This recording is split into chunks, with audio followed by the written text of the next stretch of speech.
How you guys doing tonight? You have none here. We're going to be doing White Gold Tower tonight on the stream and explain the bosses, going through some shortcuts, and explaining a bit more of the mechanics to this. Now, this is going to be one of our first DLC dungeons that you've probably watched if you haven't watched the first ones of the Horns of the Reach. And it's not too bad. It's not too hard. But I am going to be running a standard, like, Eben heavy armor set mitigation set. You can probably run this through DPS stuff, but I figured it's a little bit better if I just go through the standard way of getting it done. So first thing I want to show off here is unique only to Imperial City dungeons. Down here is the vault. And the interesting thing about the vault here is you can open it if you have 150 embers. Basically, you get a couple embers per boss in this, as well as to do in Imperial City. So if you don't actually want to do this dungeon and you just want to get the gear from it, you can actually open that up and get through it. Another interesting thing is anything you get from the vault in there, you can also share with your party members. So if you have all the pieces you need except for like one piece, get some people that don't have it and need Spell Power Cure or whatever set you're looking for, and then open the vault and they can get it too. Alright, so let's get ourselves started, and we're going to go upstairs and take a look at some of the stuff going on. Alright, one of the first shortcuts you can do in this dungeon is actually right here. Get yourself on top of this, come over, and then down. Just hug the rail after this. Doesn't matter if you're Khajiit or not. You can sneak past all these enemies right here and get to the first boss. Pretty easy. Alright, the Educator. Annoying snake woman and annoying spell things across around the side here. This boss has a couple mechanics, not too bad. So you notice there's cages around the room. Basically, you're going to have to save one person. Having good high lockpicking skills will help here, or if you don't have it, you're going to have somebody that does, or the healer's going to have to heal you through it, one or the other. You notice the two little spires on the either side of the room. These are going to drop down and do some damage as you fight her. Basically, you just ignore most of the damage anyways. You're also going to have some ads coming in with various zombies, which aren't too bad, but they do increase in number, so you have to have DPS clear out those ads as soon as possible. A good AoE usually takes care of most of that. Now, the Educator itself has a few nasty mechanics here with both fire on the ground, creeping death, which is usually what kills most people, which you'll see in a bit here because it's usually your second ability, and again, knocking people around in this thing here in the little cages. So, best way to see it is to do it. Let's get ourselves started.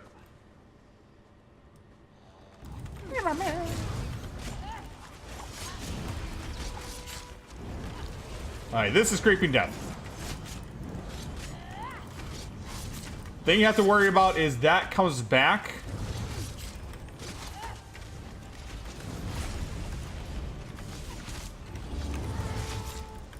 And we'll kill groups.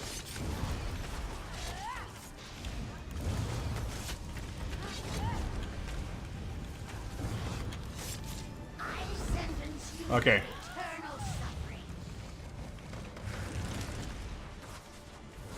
Forever got locked in. Got him out.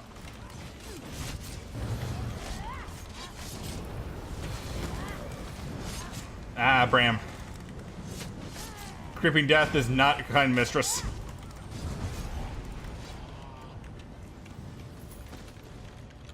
And that shows the annoying thing on that is either way you go, creeping death is she will turn and do it to somebody. It doesn't always be the tank. You have to be really on top of it to get away from it. If you're not, just 2 seconds of it can kill people, especially DPS. Also, make sure to check back here for chests. And up the stairs here for chests, too. Yeah, so that's the Educator. She is extremely annoying. If you die on it, don't feel bad about it. It happens to a lot of people first time they run this. Even the second, or even the 10th, or even the 20th. It's just a really annoying mechanics in this boss here. But after you're done, move on to the next room. Alright. 3 Dragon Knights. Hey, you're going to be ignoring this one, and we're going to be attacking these two here.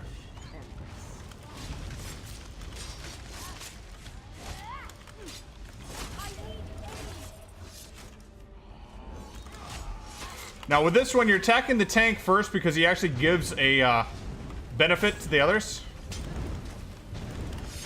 And I didn't load a CC. Damn it.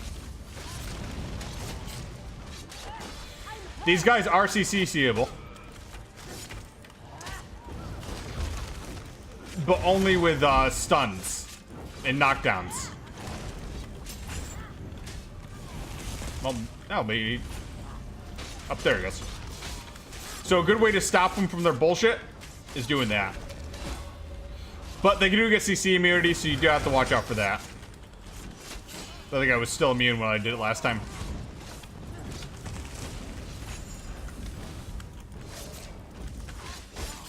Reason you focus on these two later because even the healer isn't that important.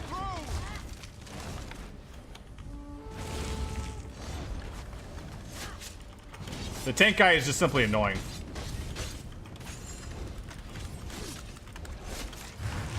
These other guys, kind of inconsequential except for this one. Keep a CC on your bar, pull them out of that, and that's really helpful for that fight. That fire and the double standards is usually what kills people. Moving them around like that, though, hardly anything to it. Alright, Planar Inhibitor. And we're going to be doing the burn method on this. This is an annoying one. Basically, you'd only do this if you have high DPS, good heals, and a tank that can actually take it on. But it's a good, effective method on doing it. Tank basically takes the middle pinion and doesn't switch it over to anyone else. They just hold it for the entire time.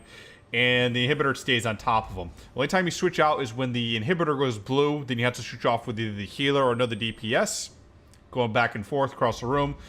And doing that. Now, the reason you do this is because, one, the tank... If you have the aggro of the inhibitor, you're not going to have the portals coming on to you, so you don't have to worry about the tank getting it, or sometimes even the healer getting it, if it's in the low DPS, if it's in a high DPS situation like this. Second reason you do this is because it keeps the planar in one area, and typically makes it so the tank doesn't have to switch armor and be a DPS as well. Because the alternative method on this is tank goes DPS and you have 3 DPS and 1 healer, which kind of throws off the balance of the group a little bit, and it's harder to save it if there's like a lot of mobs coming out. So we're gonna go with this method here. I think everyone's ready, and let's start.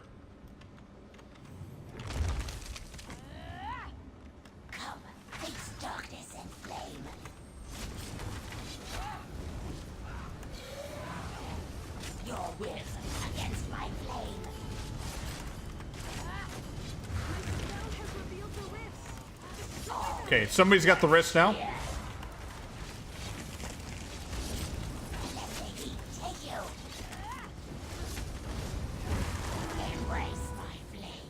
Get out of that. That's going to be a nasty little hit.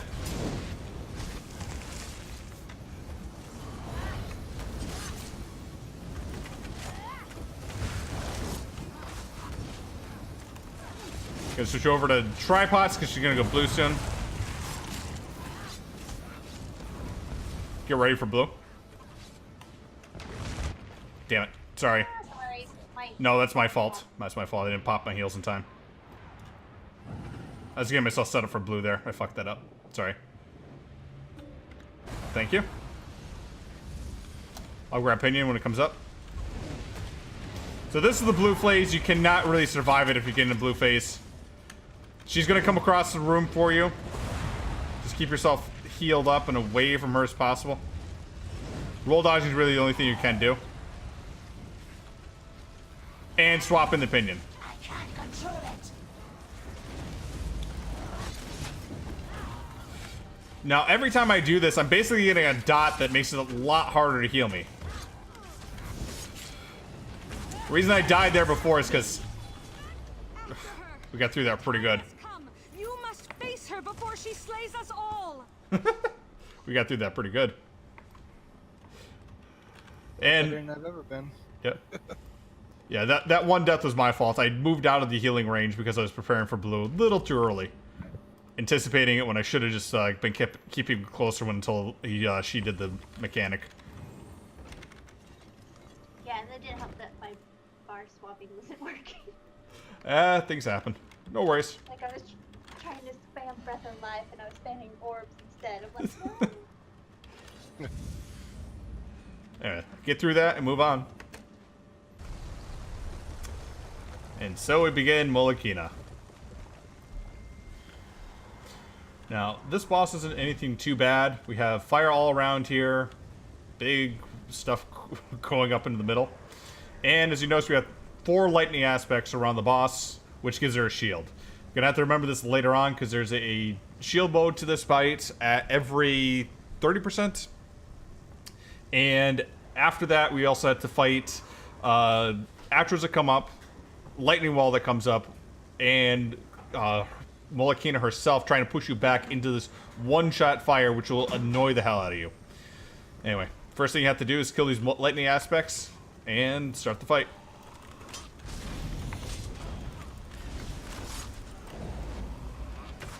The lightning aspects are great. I'll get you some extra DPS and some extra ultimate. I'll be tanking right over here when you guys are done. Oh, an important thing to note, on those lightning aspects, you're gonna have to deal with them later. As you see, they have red around them. That red around them is a one-shot kill. Do not get yourself stuck into it.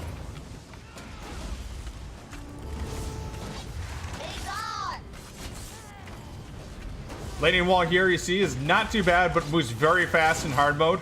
Meaning you have to take more dots of it. That red cone you see is her pushback. Typically, you want to face her away this way, so you have some room if she does push you back. Now you have the lightning aspect again. Now she's going to push us down.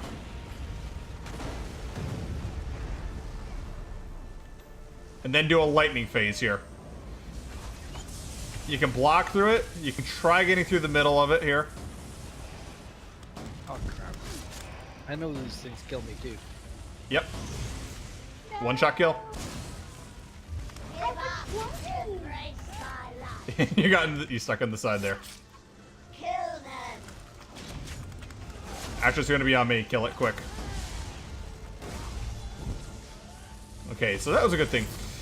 The lightning Atronach here.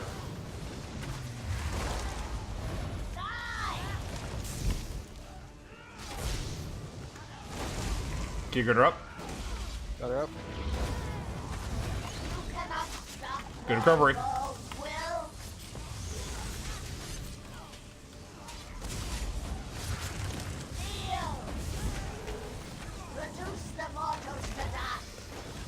Now you see that mechanic right there, the reduces mortals to dust. That's actually the Atro, but we're so close together, it doesn't spawn.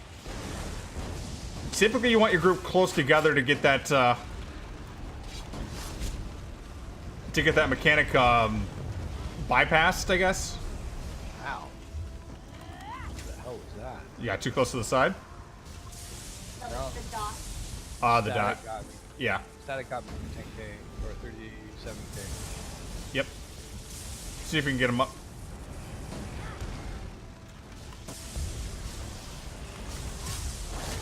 Now you want to have all of your members up before the last phase here. This is going to be rough because he's going to do 2 lightning walls, and Atros are definitely going to spawn here.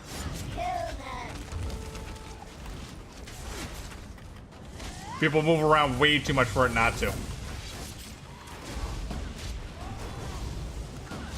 We got this.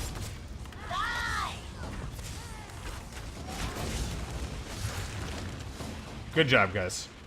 I waited as long as I could before opening this portal. The scroll said I'd be skewered if... Never mind. I'll take this. Follow me. So that's Mul Akina, guys.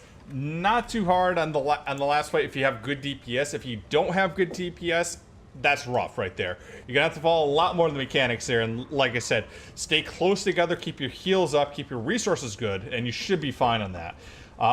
You do have kind of a recovery phase in between there, but make sure on the split where you have the shield and the 4 lightning attribute aspects, that you get them down quick enough that you don't have too much of a pushback. The longer you keep her up during that phase, the further back you get pushed. And even when you're here and she does a pushback, the further back you come to get yourself pushed into the fire. Nice. Anyways, that's the bosses, guys. Let's go over some of the sets here in just a moment.